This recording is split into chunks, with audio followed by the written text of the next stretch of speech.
It's one small step for man, one giant leap for mankind.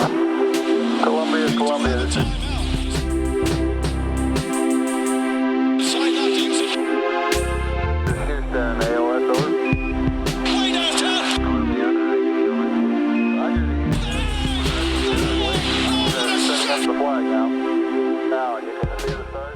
Hello, folks, and welcome to the TKW Podcast. I'm Matt Spendley, and I'm joined tonight by Kyle Maggio. What's going on, Matthew? And Anthony Corbo. Hey. So, fellas, how about that Knicks game tonight? Real barn burner. Yeah, it looked all right after the first quarter, and then it just all went to shit. Like, I don't know, there was a lot of things that I was, like, talking about on the, or that Kyle and I were talking about on the Twitch stream earlier tonight, for those of you that could actually hear what I was saying. But, like, I had mentioned that the Knicks were going to be able to do well if they could hit some threes and, you know, defend the perimeter well, which they did for a minute, and then everything just fell apart, so. The thing was they shot well from outside, too. Like, that's why I got good vibes from this game, because all of a sudden, you know, Lance hit a couple of threes. Burke hit, his only shot was a three, but this was before he missed several other shots. So it looked like things were going to get going tonight. Timmy hit a couple, and I don't know. He started, Hezonja hit a couple, and I don't know. Usually we don't shoot that many threes, so to me, that thing, you know, things are going to bode well for us when we do. And then just nothing after that. To Corbo's point, they didn't defend the three-point line at all. They didn't even look interested in it. Hezonja is walking up to the three-point line, so got out of here pretty quickly. They didn't have, like, Wayne Ellington. They didn't have anybody. Like, they didn't even have their best three-point shooters out there, and it didn't even matter. It was truly brutal. The third quarter, they got mutilated from deep by Miami. We saw the Knicks, even in the first half, when they made 9 threes, they only took 15 out of about 50 shots. So they're still not taking quite enough threes or quite as many threes as they should. I want to get into that a little later when we kind of talk about what we want to look for this team moving forward. But yeah, so in the first half, well, let's talk about the first half first. What did you guys see that you liked in the first half that the Knicks showed before it all went to hell in the third quarter? I guess shooting. I mean, that's really the big thing. You know, guys taking shots, guys being confident. I think that Frank Ntilikina looked pretty good with this shot just about all game. And I think that was really the biggest thing, just continuing to move the ball up the court, play fast, no turnovers really. They just looked lost as usual on defense. Rough night for Kanter tonight, huh? Yeah. He got eaten alive, man. That third quarter, like, you really started to see it, but he got eaten alive. Hassan Whiteside put up 22 and 14 with 3 blocks, and just, he was a plus 30 tonight, which isn't foolproof, but, you could clearly see what he was doing to Kanter. Just outmatched him. I think, what did Kanter finish with tonight? 8 and 5 tonight. And nothing. And just for the record, the last time Whiteside had a 22 and 14 type of game was March 5th of last year. He had 24 and 14. Other than that, he's only scored at least 20 points once or twice. So he hasn't done that in a very, very long time, and he completely ate the Knicks alive on the inside tonight. Timmy was significantly less aggressive in the second half, too. Yeah, well, the second half, I think it's one of those halves you just throw it out, pretend it didn't happen, throw it out. Yeah. And it's a very poor effort. I think it's just everybody gave up, 45 points for the Heat in the third quarter. And I tweeted this out. The Knicks before tonight, I know we kind of defined the Knicks as being this awful third quarter team. They had the third best point differential in the third quarter through 4 games going into tonight. And obviously the number one thing we always say, especially early in the season, is the sample size. So nothing really matters yet. But still, they weren't getting decimated in the third quarters. And we saw tonight that switch was just completely off, and they'll drop precipitously down the third quarter standings when we check back tomorrow. So good on you, boys. Just kind of taking a look at the game as a whole, and I don't know how much of this is speculation, but how badly do we feel like Courtney Lee is being missed out there? Like, obviously, the Knicks didn't play any defense on the three-point line tonight. Do you think he would have had any effect in helping this game stay with the Knicks, or do you think they were just a lost cause regardless? I think it would have helped. I mean, he probably would have played some of those minutes Mario played, and Mario was doing. I mean, he was almost assisting the Heat in shooting threes tonight. So I would imagine he'd help. I don't know how much in a game like this, but a little bit. Guys, I'm making a sweeping declaration right now. I've said all summer that I'm out on Trey Burke, and he was bad tonight. So I want to solidify my stance. I'm out on Hezonja. I'm calling it right now. I don't care where this season goes. I'm out on him. Please convince me to get back in on him or have any sort of hope that he can turn this around because he looks awful. I mean, I'm just about to start a little list here with all the Knicks players' names on it and then cross them off one by one as you're out on them before December. That will likely happen because I am a cynical person by nature. Yep. I'm not out on him. I mean, he hasn't impressed us outside of the Milwaukee game, right? I mean, he played a shit preseason. Terrible first couple of regular season games. Had a nice little bounce back. I think he had 18 points in Milwaukee and I mean, I know it says he has 13 points tonight, but it was 4-15 shooting, 2 of 8 from deep. He just looks lost. Like, he just looks out of it. Like, other players aren't really playing well, which is fine, but Mario just looks like out of it compared to them. Yeah, he's just like, I don't know. I'm just about where I'm not quite where Matt is now, but I'm getting there for sure. He just doesn't look like he doesn't look like he's learned anything in his first couple of years in the league. Like, he knows where he can hit up from on the floor. He knows like kind of how he likes to play, but I just feel like he still is trying to adapt to this game. It's real frustrating because it's like Clyde keeps saying out there too. He just doesn't look at the rim when he's driving. He takes like he won't just put the shot up when he catches it. He waits, takes a dribble or something, and then puts it up. Like, he's just hesitating out there, and he just does not look comfortable. He can easily turn this around. I'm just taking a stance because it's early in the season. That's what we got to do.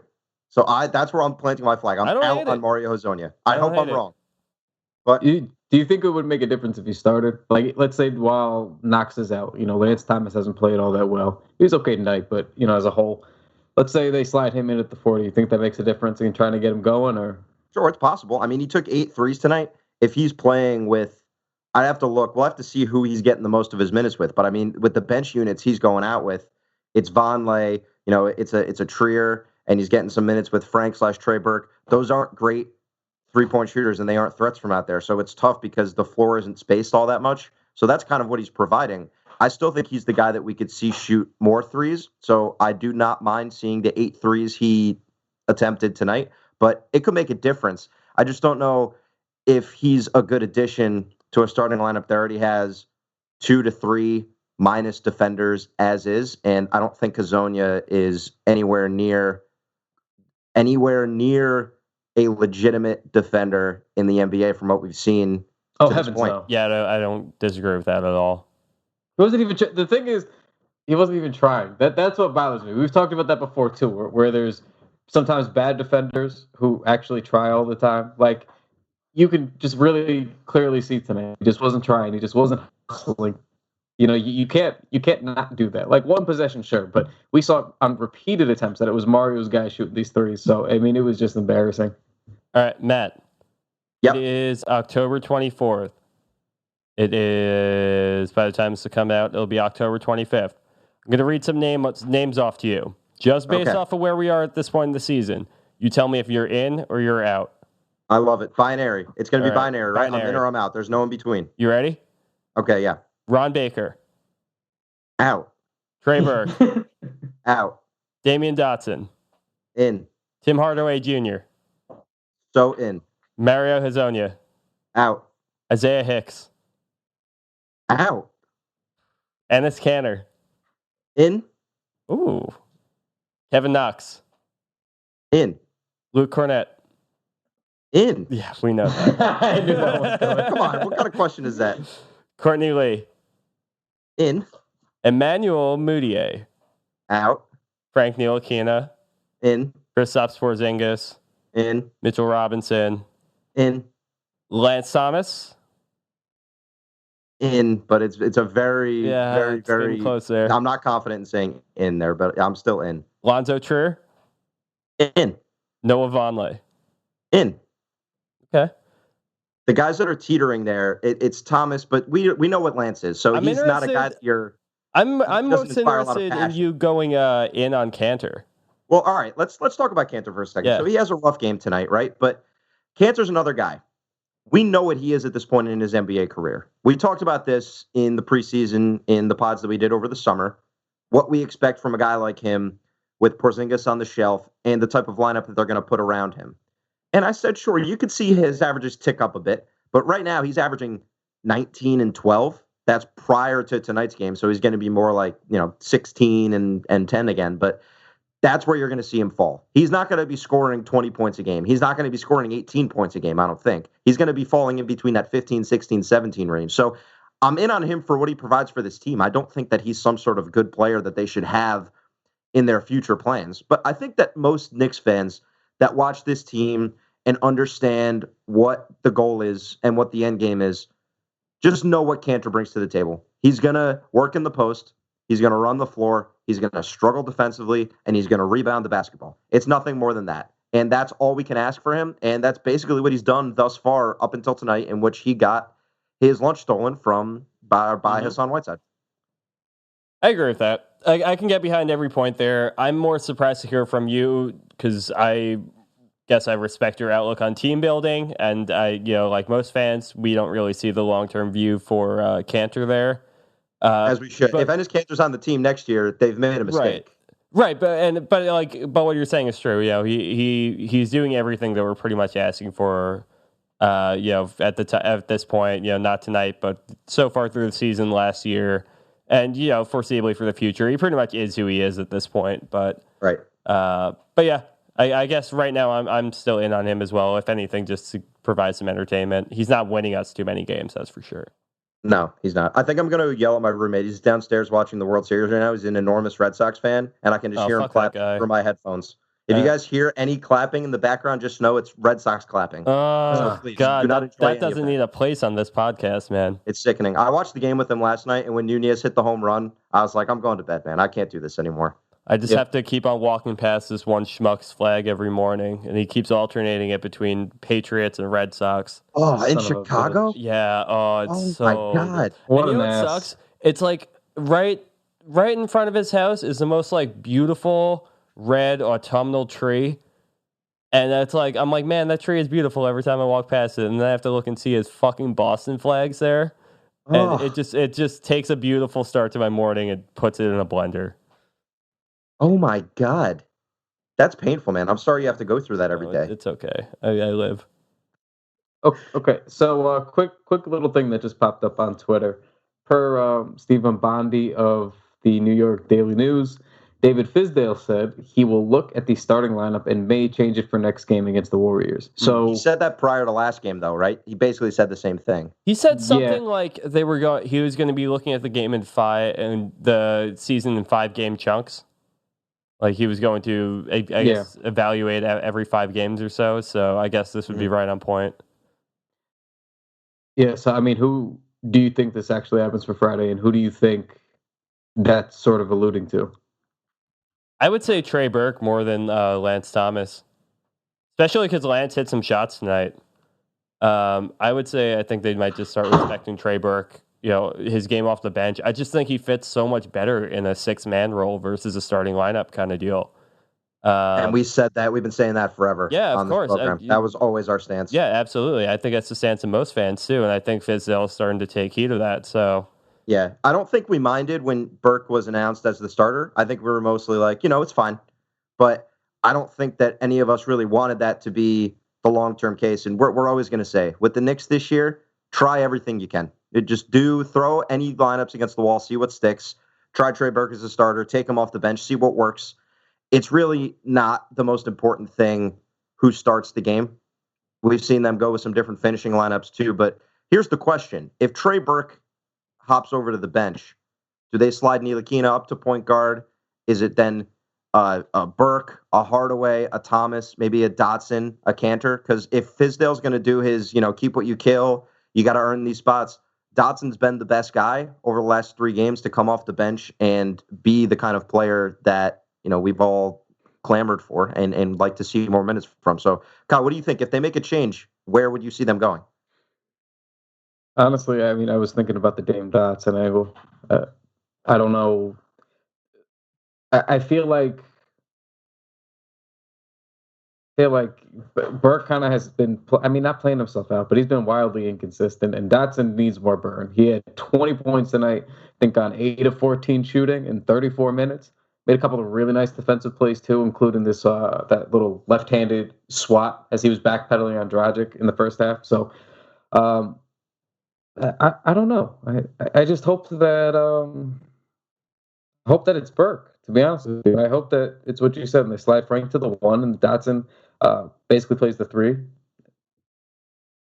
The kid needs burn. He's earned it. And he's a strong defensive player. Like, we've seen Dotson step up defensively. He makes some good plays. He was the only. He's a big dude. He was the only one really trying tonight, man. He was flying around, but you can't do it by yourself. No, you're right. You're right. Yeah, I think it's a big move. I think you could essentially swap his and Trey Burke's roles right now. It's like, let Trey Burke just get a little bit more shots in off the bench. Let Dotson get just as much burden in the starting lineup. And because I kind of like what you're saying, Kyle. He's kind of outplaying himself a little bit just in the fact that he's got too much responsibility being a starter. You bring that dude off the bench, I think he's going to be able to cook a little bit. And Dotson just seems like the kind of guy who can slot pretty well into a role. He just makes smart plays. He does. I mean, that's one thing that I'm really impressed by. He doesn't seem like he's really deviating off the game plan. He's just like, look, I got to go in, catch and shoot, drill some threes. And every game we've seen him mostly go in, catch and shoot, hit some threes. He cuts when he's supposed to cut. He plays stout defense. I mean, we've been wanting him to crack the rotation since last year. So he's kind of proving it yet again now. In the preseason, he played pretty well too. He needs more opportunity. I don't know if Fizdale is going to start him immediately. Just because the way that they kind of handled Frank in being kind of ambiguous about, where he's going to play, if he's going to start or not. I don't know that they're just going to thrust Dotson right in after not being in the rotation at all the first couple games, but I'd like to see that. It just feels like Lance and Burke are really playing themselves out right now. So I don't know. I think if Mario had another strong game tonight, you might have experimented with the Mario over Lance thing, but I don't know if they're going to start Burke immediately. I was glad to see Lance at least take some shots and knock down a couple triples tonight because he's basically been invisible on offense for the first 4 games. He had just done absolutely nothing. That 3-pointer coming back, especially in the first quarter, really, really made me feel some kind of relief. I just didn't want his shooting over the last year and even some change to have been a fluke. And Lance Thomas was 6 rebounds, probably a career high in rebounds for him. Let's talk about the Knicks as a team, because one thing that I wanted to hit on before the season, and you mentioned Fizdale talks about 5-game chunks, so there's no reason why we can't think the same way. So we'll see how the numbers look after tonight. But the Knicks took 33 threes tonight out of 91 shots. So they're taking 34, 35% of the time. Maybe a little higher than that.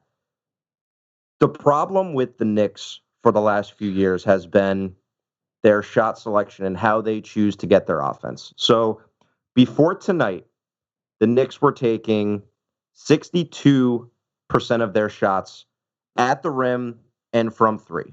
So what we've learned in the NBA and what the Rockets have championed, what we've seen the Bucks get into again this year, and we've seen the Mavs and some other teams really start to hammer this point home, is that getting shots at the rim and from 3 are the best way to score the basketball. So then, like I said, the Knicks, about 62% of their shots. That's 25th in the NBA. Last year, they were about 57%, which was 28th in the NBA. The year before, they were 22nd. The year before that, they were 29th. The last year where they've been a top half team in terms of having a shot profile that actually looks like a modern NBA franchise was 2013-14. And even then, the league has changed so much over those last 5 years that it's not even comparable. So I guess this is all to say the Knicks still have a lot of ways to go, and this is why I don't love having Trey Burke take a lot of shots. So he takes 10 shots tonight. One of them is a 3. A lot of them, a couple normally, he'll finish when he gets to the rim. He had a couple nice drives off of pick and rolls and couldn't quite finish it off. But some of the mid-range shots he takes, we mentioned his shot profile last year was troublesome because his percentages weren't sustainable. So in general, we've said that we want to see the Knicks have a more positive shot profile that's emblematic of a modern NBA that's shifting and not leaving the Knicks in the dust. And that hasn't quite been the case yet. It's not been as bad as it could have been, but I also am not completely pleased with how it's looked thus far. I mean, the first couple of games I was pretty encouraged by the offense, but it seems like some of their old tendencies are kind of rearing their ugly head. Like Burks chopped, he had 3 tonight, and I think he's been shooting them more willingly this season. He certainly has. I think that's pretty. I think that's pretty fair to say. I think he's had a couple of games where he's had 2 or 3 attempts at least. So, but generally, what made him efficient last year and what made him effective was the mid range, and you're going to see him kind of revert back to those shots sometimes, and it's not great. I know a lot of people have concerns about Frank and his aggressiveness to create being the reason why you would want to have Burke there, but I think Frank drives well enough now that you can't really worry about that anymore. He's shown like he's always in the paint. He's always kind of getting to where he wants to go. I just think Burke's really going to limit the effectiveness of the offense. I don't think he passes well enough, and his shot profile doesn't fit with what they need. And I don't know, man. And that's a big issue, and that's part of the reason why I like Trey Burke coming off the bench. Is just like it's just frustrating when you have him leading the play every time down the floor. You need those guys in spurts. Right. Like, that's why Trier's been fun. Trier comes in, and we know, like, Trier's looking to get a couple of fucking buckets and then go take a seat. Right. Like, he comes in, he gets his 6 to 8 quick points, and then he goes back and sits down. Like, yeah, Burke totally. can do that. But, like, say what Frank might not be the offensive juggernaut of a point guard that, people are trying to make him into, or, saying that he'll never be or anything like that, but he's at least a steady ball handler at this point who is not going to just try to run into isolation every time he brings the ball up the court. With Burke, he's never playmaking or anything like that. He's either going into isolation or just throwing the ball to someone else immediately. And it's just, the Knicks have trouble setting up off of that. And I think that when he's playing with more guys, like when he's playing with, Allonzo Trier, and they're both working in isolation, they're playing off each other a little bit, it's just, I think it'll be a little bit more cohesive for the starting lineup to have somebody else. I'm more worried about Frankie's finishing around the rim rather than his ability to get to the rim at this point. He just doesn't have many moves around the rim that he can use to really fake out any defenders. I've said it before, but he doesn't have a pump fake. His left is fine. It's not a completely reliable option for him. So when he can get there, it's a matter of learning how to finish and finding effective ways to trick NBA defenders that are going to have him down low, that he can start to have that as a more reliable option. Because right now, when he gets to the rim, I have no faith that he's going to put the ball in. Well, he doesn't really, one thing I noticed with him lately is, because I noticed this too, and you ever notice how he doesn't really try to finish, like you're saying, that there's a lack of moves, but he doesn't really even adjust a lot of times. It always looks like that last step he always takes, instead of it being like an explosive burst, it's always like he half steps down a little bit. Yes. And it kind of like glides into this slow, easy layup. And he never, again, like adjusts to me. It's always like he's just using his length and just extending a little bit further. And he just doesn't look comfortable, I guess is what I'm saying. Like, he doesn't look like he's comfortable going to the rack. He looks like he's someone still trying to figure out how to do so. Which he is. He is. But my point to that extent, to harp on. Just the thing is, this was his 83rd career game in the NBA. It's like, I just think a lot of it is him not having the reps yet at this point. It's just, he's got that finish on the left, and that's good. And the rest of his game he's gonna come along over time. But it's just, I like seeing him get to the rim a little bit. I like seeing him be able to, he had that one burst of speed he pulled off in the second quarter for that dunk. And just seeing him be able to, read the floor while he's on the way down like that is encouraging to me. His spot up game has looked really good to begin the season too. And that, I think, is just going to become a bigger tool for him. And I think I'm beginning to see a noticeable improvement in him over, since year one. His game can just feel a bit formulaic to me at times, especially when he gets to the mid-range and in the pick and roll. Sometimes it's not a feel. It's okay, this is what I want to do. I'm going to take 2 dribbles, go to the rim, and put a layup up and hope the defender doesn't try to block it. So that's where we'd like to continue to see improvement. But Frank does have at least 1 3 in every game the Knicks have played thus far. So, that's promising. We saw last year him start to push it out from 3 a little bit more. let's continue to see that. I've liked the spot up shooting too. The percentages aren't great, but that's going to come. He was 2 of 3 tonight, so we're probably up somewhere around 33% for the year after this. So, sign me up for that. We've said last year that was the biggest concern. He wasn't a very efficient player, but he's got to be the most talked about sub 7 point per game player in Knicks history, besides like Pablo Prigioni. The amount of discussion that goes into Frank Ntilikina and the arguments and the nuance that goes into evaluating his game, which we talked about last week, is just baffling and fun and also frustrating at times. It's fascinating, isn't it? Because it is. It truly is. You could make so many different cases for him in so many different directions. I've never seen a prospect quite like this. Not with the Knicks anyway. I mean, you can make a full-on argument for him being a point guard based on his size and playmaking, and that being a mismatch for opposing guards. You can make the perfectly logical case that he should be a 2 or a 3 and play the wing. And when I watch him now, like I see it through all these different scopes, and like I'll watch him in certain plays and be like, wow, yeah, that looks exactly like what a wing should be doing. So it's like it's fun that there's so many pretty strong points all around here with this discussion. Yeah, and it's just like there's so much that's being tested out right now, too, which is what's really nice to see about this discussion, too. It's not just things that we're speculating on. We have a coach who's trying it out, who's playing Frank at the 3, who's playing Frank at the 2. We're presumably going to see more play from Frank, being the lead guard soon. And it's just, we don't quite know all the answers to Frank Ntilikina, but again, it's 83 games into his career. He's 20 years old. And we at least are conducting the experiments to kind of hopefully figure that out sooner than later. And I think so far the progress has been coming along well. He always has a floor built in because of the defense. And that's why the more I thought about the Knox pick over the summer and the more that I wanted the Knicks to take a wing, I enjoyed the Knox pick because when you put Knox in a defense, we know he struggles and obviously he's out for the next, couple weeks. We'll see when he comes back. But when you put Knox in a defense and you already have Ntilikina and Porzingis, you automatically have 3 guys that are rangy.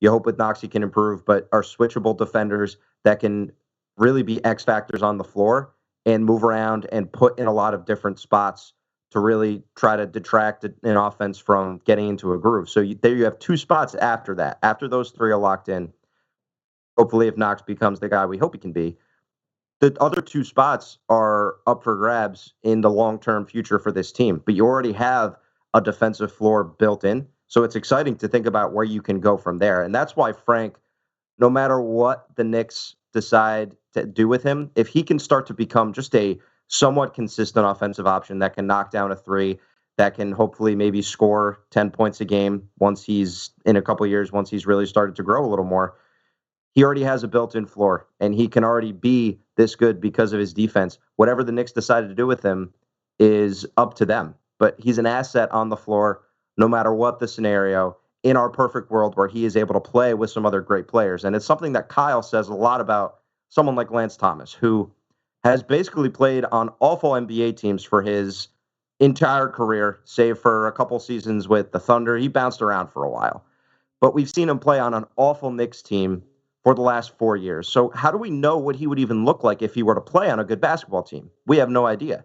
The same thing applies for a lot of these young guys. And that's why when a guy gets drafted, there are so many different players that get drafted to the wrong scenario. We see it happen all the time. Jalen Rose always talks about it when he got drafted by the Nuggets, and he ended up having a great career when he went elsewhere. But he said, I got drafted by the wrong team, and I was blessed enough to be able to move somewhere else before that got worse and I was out of the NBA or something. We've seen it happen with the Knicks. We saw in the Chandler Gallinari, who moved on quickly, the Jordan Hill, who they traded. Those guys weren't drafted by the right team. So that's for sure. Yes. Yeah, that's for damn sure. With Frank, I guess the crux of the argument is always that I just think he has a built-in floor because of his defense, and I think we all are on the same page there.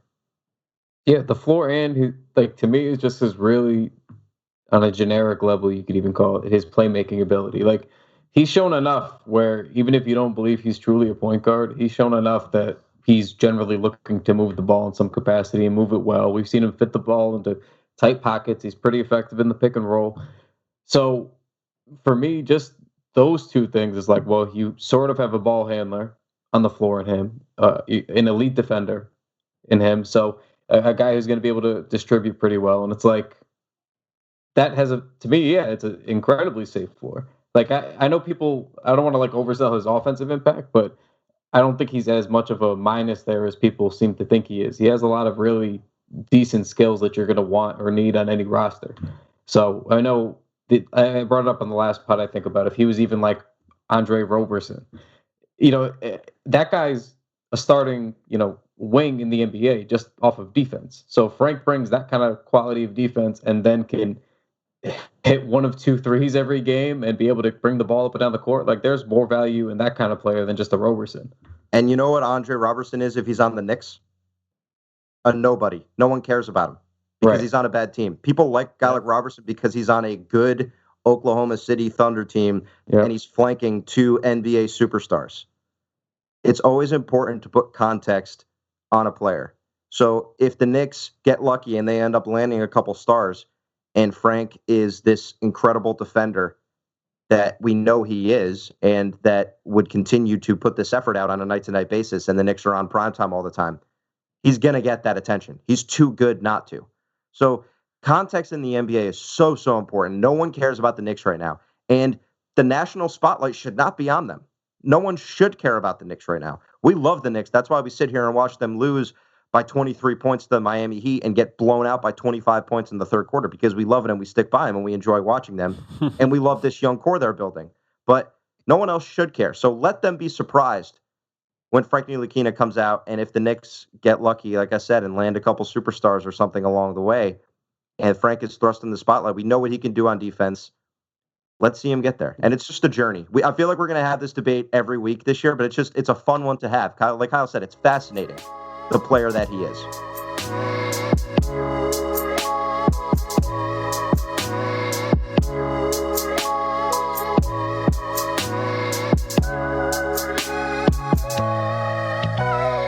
The only thing I have to disagree with in that argument there, Matt, is I definitely do not enjoy watching the Knicks every time.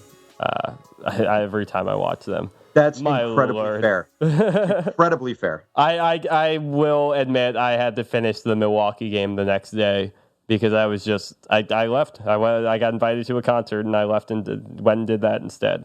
You missed a nice run at the end of the game, though. Yeah. Well, no, I saw it afterward, but I'm just for the time being, I was like, this can wait. Was the concert fun at least? It was a good time. It went late. It ended at like 1 on a Monday. All right, Kyle, are you ready? We're going to do it. Start the Tim Hardaway Jr. debate right now. Ooh. Oh, I thought you'd never ask. Okay. All right, I had to wait. I had to build people up. I had to butter them up just for this. Oh, well, I'm glad I was sitting down. All right. So I guess we'll start off. We brought this up recently a couple of times, but I was tweeting the game tonight. And Timmy had a pretty nice little first half, and it hit me that it doesn't matter what Tim Hardaway Jr. does over the course of a game or a week or a season. People just hate that guy. And I've seen some of the YouTube comments when we put it up there talking about Timmy. The guy is a good player. I don't know where we got this notion that he's a horrible player. He's a good player, guys. Every time I tweet something or we tweet something about Tim Hardaway Jr., you can't just tell us that he sucks. This is not how we have the conversation. He does not suck. So I tweeted something about he was holding Kanter accountable on defense. Timmy kind of led the defender in. Kanter was supposed to step up, didn't step up. Timmy fouled him. So he turns around, says something to Kanter to tell him to rotate and get back on defense. And so all I said was, it's good to see that, Tim talked about taking a leadership role this season and he's holding guys accountable. And today, you can check the mentions right now. The conversation is still happening. There are multiple threads of people arguing with each other about it's not good leadership. It's actually bad leadership because he's a terrible defender. He's not a good player. He's not a good leader. You can't call someone out like that. That's a hypocrite. So I don't. And then I tweeted too, he avoided, Josh Richardson got around an Enes Kanter screen, played it perfectly, stifled Timmy's drive to the left. So then Timmy went back to the right, and had he gone for the 3, Richardson was already popping out. He'd already gotten over the screen again. So Timmy took a step in to use Kanter's body and drilled the 2-pointer. And someone's just like, smart play? He shot a long 2. That's never a smart play. Doesn't matter what and he hit the shot. Doesn't matter what he does. People hate this guy, and it's just enough. He's a good, effective offensive player. He's scoring. I mean, after tonight, it's going to be significantly lower, but he's averaging 27 in a night over the first 4 games of the season. When is enough going to be enough? And didn't somebody say something with the assist to you, Matt? Yeah, I had a conversation with a couple of people because I tweeted a nice play that Hardaway had to Kanter. He came off the pick and roll and did a one-hand lefty pass over his head to Kanter for a nice bucket. And someone was pointing out that he doesn't grade that highly in assists, although he plays a lot of minutes. And I just made the point that he's a shooting guard. And he's not asked to run the offense. He's asked to make smart decisions in the pick and roll. And I think he's done that so far this year. And score. First and foremost. Which he's done well. But I think that's not enough, ever. No. Well, here's the problem. I'm listening. He was doomed the second he finished signing his name on that contract. No matter how he played as a Knick, it wasn't going to matter. That's the fact. That's the way it is. He was fine last year. He was a passable player. He averaged 17.5 points on fine percentages. He's been nothing short of great this year. There are some facets of his game that can improve. We talked in Slack tonight about how he's shooting a great percentage from 3, but his 2-point percentage is remarkably low. And that's going to improve, which is only going to help his overall field goal percentage. So we could see that even tick up. I said in the summer, he's going to score 20 points per game this year. And it looks like he's on track to do that. He's going to go through stretches where he is just absolutely awful at basketball. And then he's going to go through stretches like the first 3 or 4 games where he becomes one of 4 Knicks to have 24 points and 3 3-pointers in 3 straight games or 4 straight games. He's a streaky player. He's been exactly what they could have hoped for this year. And I get that his contract isn't fantastic. I get the concerns about his defense. I understand all of it, but it's important to be realistic. I want everyone to understand. I'm going on a tangent here, but Tim Hardaway Jr. was one of my least favorite Knicks ever when they drafted him, and he was on the team for 2 years. I was over the moon ecstatic when they got Jaren Grant for him, and they were able to get a first-round pick. As was I. I thought that was brilliant. It was, and it still was. It still is. It's still a good decision. But he grew in Atlanta. He's a much different player now than he was then. He had no pick-and-roll chops back then with the Knicks, and now he can do that with Kanter. He's worked it with Kanter, and we've seen that time and time again. And he's averaged about 3 assists this year. He had 1 game when he had no assists, and he blatantly said after the game, I shot too much. I didn't involve my teammates enough. That's great because Hardaway's biggest problem, I think, has always been his lack of self-awareness, and it still is a problem. But with a scorer like him, you want a guy to be a little delusional, right? That's what we love about scorers like that. That's what we love about the J.R. Smiths and the Mario Hezonjas when they're on, and the Allen Houstons, the Spreewells, the guys that they've had, the Starks. They always have that little bit of delusion. And Hardaway is not going to be an all-time Knick. But for a team that's bad and is in desperate need of scoring, he's fulfilled that role well for this team. Not a great game tonight, I know, but it was an unnatural game with the blowout and everything going on. But Corbo, what do you think about Hardaway? Because Kyle and I have expounded upon this enough. Do you agree with us? Do you have any differing takes on Tim Hardaway? My whole thing is that I don't think that Tim Hardaway can really be so far excluded from the youth movement of this team. And so as he's, how old now? Is he like 25? 26. 26. So he's definitely on the older side of this team, but he's really just at a point where he is emerging into what his solid, steady self as a player, who he'll be for the next couple of years, his prime.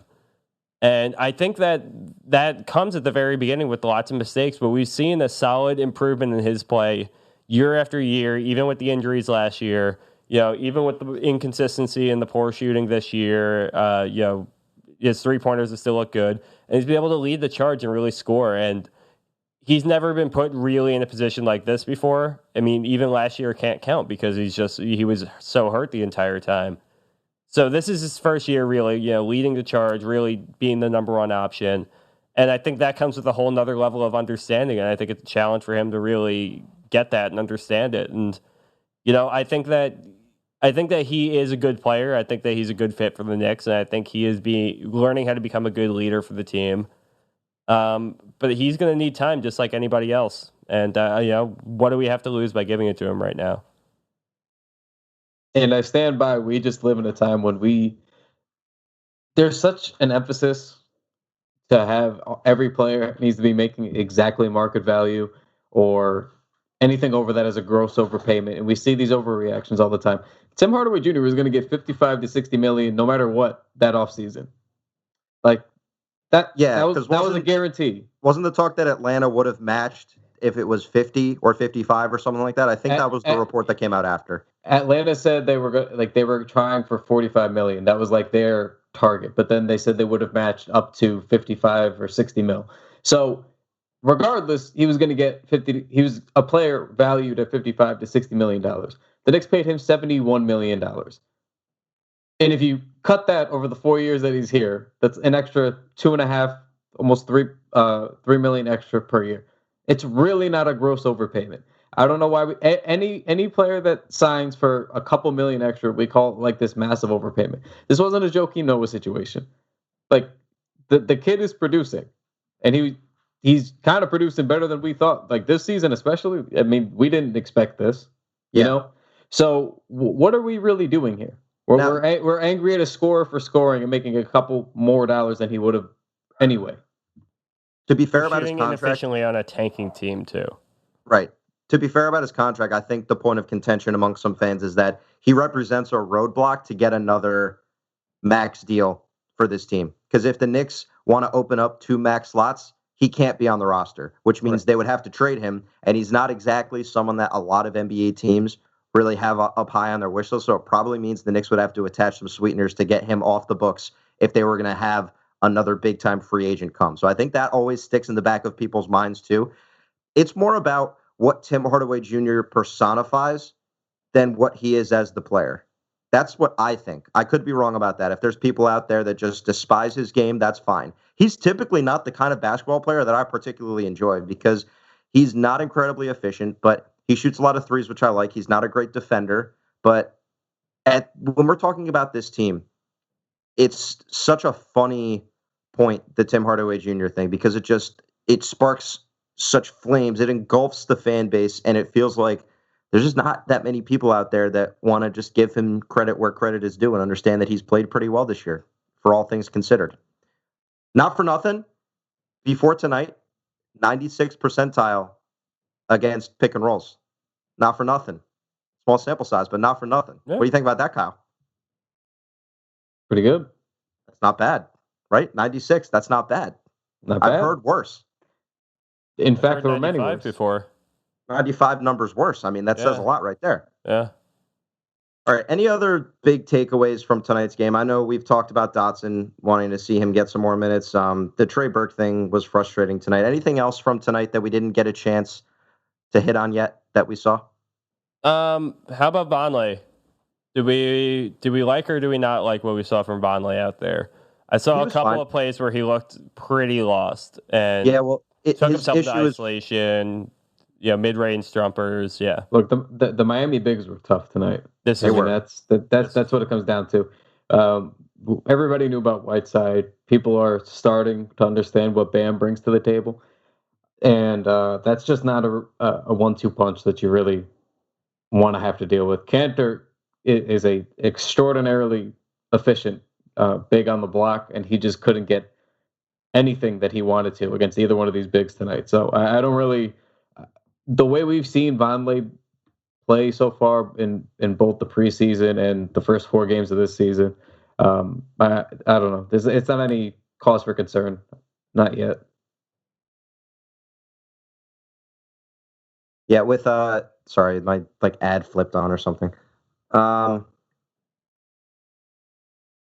and also Kelly Olynyk is not a bad player. As much as we want to punch him in the face, he's also a guy that the Knicks have to worry about down there. Vonleh is just an energy guy. I don't think there's any nights where he's going to be incredible. I don't think he's going to put up a 20 and 12 or something. It could happen, but on a very, very rare occasion. But he's just going to bring the energy. He had 9 more rebounds tonight.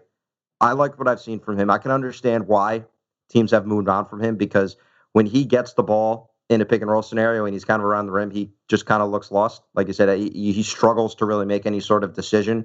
He hasn't done much shooting this year, but he's around the basketball. He fights for rebounds. He works hard. I love Love the chemistry between him and Trier. I tweeted earlier today before tonight, Trier and Vonleh had the best two-man net rating of anyone on the Knicks, minimum 50 minutes, which, again, that's 50 minutes spent together on a basketball court. It can be kind of a fluke if it's 10 minutes, but it's still a fluke if it's 50 minutes, but it's still something we can extrapolate. It's much less of an example of a fluke. So there's more we can take away from that. But I liked what I saw from him. Trier, again, was a little inefficient, but these games where you get a blowout and basically the second half of the game is useless from our perspective makes it a little tough. Yeah, but I agree. At least they have a very winnable game on Friday night. How about that? The Golden State Warriors. Yep, can't wait. So somebody tweeted us and was just like, so after this blowout, how many points do you think the Warriors are going to drop on us? 140, 150, or 160? So, dude, it's gonna be gross. What do you think the line's going to be? It'll probably be Golden State by 4, 5. Oh, no, there'll be way more than that. Way more. I think there'll be like 12. On the road, even? Yeah. Oh, yeah. Against this Knicks team, they should be favored double digits easily. I forget what they were favored by last year. I think when the Knicks played in Golden State, I think Golden State was favored by 20 points, which is hilarious, but that was the Knicks minus KP. People forget the Knicks led the Warriors at halftime twice last year. People forget this. So let's see if they can keep that streak going. Narrator, not ruling it out. They can't. We didn't think they could last year either. So you never know. All right, you guys have any more notes before we get out of here? No, I think we covered it. No, I think we hit everything from this game. Just, whatever. Do we have anything to plug at the site? Kyle? Yeah, make sure. Recap just went up. Yep, we just posted. Recap just went up. Let's see here. So we just started the Twitch channel. We've been a little bit more consistent with it. Going to try to do our pregame and postgame shows on there most nights. Tonight we had the pod, so there's no post-game play there. But we like to do these little 2K pregame shows. We're going to simulate the games for you guys, talk Knicks. Crowd's growing on there, so make sure you subscribe. It's twitch.tv/the Knicks Wall. Like a mini live podcast. You'll love it. Yeah. So it's nice and engaging. We enjoy it. Outside of that, check out the TKW shop on TeePublic. Just all of our designs from last year. Those were fantastic. Got a couple new ones up for this season. A couple more things cooking. And just make sure you give us a nice 5-star rating when you get done with this, because that is important and makes us feel good. Also, stalling for 1 sec because I have to get this up, but I want to read out the voicemail line because we need to get you guys putting in some voicemails for us. We want to start answering them on the show. So, for everyone who's still listening to us right now, that number is 727-859-7631. Give us a call, leave us a question, and we'd love to answer it on air. So any time of week, doesn't have to be when we're recording or anything like that. We'll get to it. Absolutely. I just heard my roommate say, "Come on, Mookie." Really not what you want to hear. Not how I want to close out the podcast. All right. Close that we guys, will. Exactly. It's awful. All right. So we'll talk to you later in the week. Let's see if the Knicks can keep that streak going against the Warriors on Friday. Let's see it. Guys, we'll talk to you later. Thanks for listening.